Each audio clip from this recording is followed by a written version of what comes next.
Okay guys, so what I'm going to talk about with this video is some variation of a particular technique that a lot of people who train Brazilian Jiu-Jitsu will recognize as the Americana technique. Okay, as it is applied on the ground is a little different, but it's essentially the same movements when applied standing up.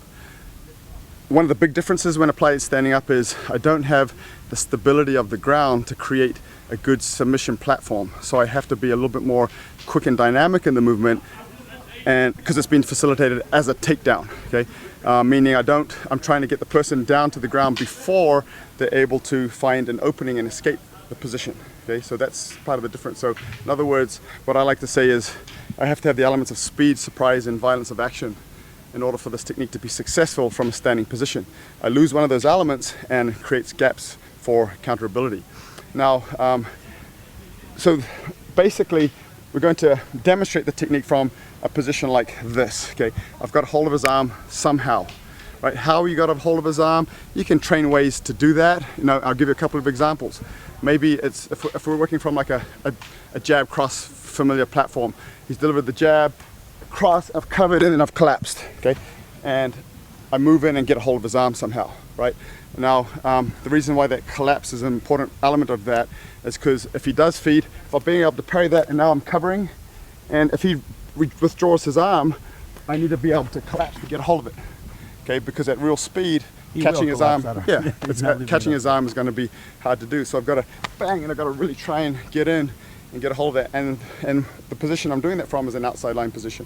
I'm trying to grab that from an outside line, meaning I'm on the outside of his arm, as opposed to trying to grab it on the inside where he has this arm to be able to strike and counter with. Okay, so this is one example of way. It could be that it was a knife defense where to imitate a knife defense, I've been able to hack and get to a position where I'm moving to collapsing into what we will call zero pressure and grabbing onto his arm. So as we do this motion, and I get, you know, again, however you get a hold of his arm, you may just isolate the arm just to practice this particular technique, meaning I'm just practice from here. Okay, this is our index point for the technique. Now, the way I'm going to perform the technique is I'm going to go with an energy that he's given me.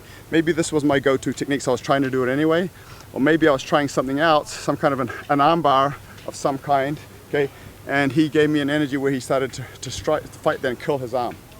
Now, as he does that, if he gives me that energy where he's killing with his arm, to get into this particular technique, this hand is going to come over top. I'm just going to wrap over to this position here. Okay, and that elbow could be delivering a distraction strike as I do this, so I've gone to turn to here. Okay, now this is a technique that we train in Pekiti Tirsia, but I've also seen and actually learned very, very similar, almost identical movements in other martial arts. Okay, so it's a fairly common technique based on its effectiveness. And when I do this, there's different ways I could do it. One would be to prevent the counterability of the technique. See how where his elbow is, he could pull straight down and potentially get out of that. Okay, so one, I don't want to give him the time to do that, but two, one way of doing this is to come up. I kind of cut to bend his arm, grab my wrist, and then bring the bottom of his tricep right into my chest. When it's in this position, it's hard for him to pull straight down. Okay, because it's trapped. Okay, and from there I would continue down to the ground. Okay, so obviously again I wouldn't give him the time to do anything, but in that moment of time, if he just gave that resisting energy, then at least I've got it caught. Okay, now another way to do it would be to come through here, and instead of doing that, I actually will pull my elbow towards me and push my hands away. Okay, so you're getting these opposite movements on his elbow and his wrist, kind of getting the manipulation, the shoulder I'm looking for, and then doing that in a dynamic fashion, and then going straight down to the ground as I do it. So there's a couple, and there's other ways you could, subtleties you can put on this technique to kind of preempt any counterability for the technique. And then immediately as I'm doing it, I'm turning and I'm taking him down into the ground. Okay, so I'll do it one time here.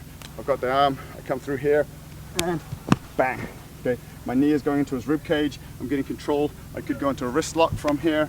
Okay, or I could be transitioning into a prone control position for handcuffing, or I could be looking for other techniques if I'm trying to just do maximum damage, minimum time. So you kind of follow through with that according to the rules of engagement that you're dealing with in that particular situation. Okay, so it's a couple of tips with the variation of the Americana type technique from a standing position. Give it a try.